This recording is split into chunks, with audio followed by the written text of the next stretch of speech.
বুঝছেন না না ওরা ওরা চিন্তা করে যে নিয়ে লাগাইবে এরা আমাকে কি পেছন দরকার আর আমি বললাম যে আমার এলজি দেন টাটি দিও না চাল বা উপরে নিচে একটু ঢুকাও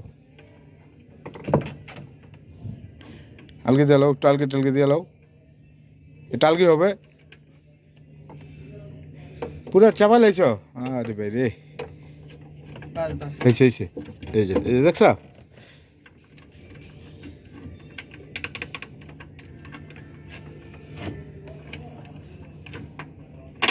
হ্যাঁ দাও ঢুকাও টাচ দাও হ্যাঁ চারটা ধরায় নাজমুল পরে টাচ দিয়ে দিব বুঝাইতে পারছি আর না মনে করো দিন রাইতে হয়ে যাবো তখন হয়ে যাবো পল্টু খারাপ লোহার দোষ হাস লাগে তখন কেউ নাট বল্টু খারাপ ধরে না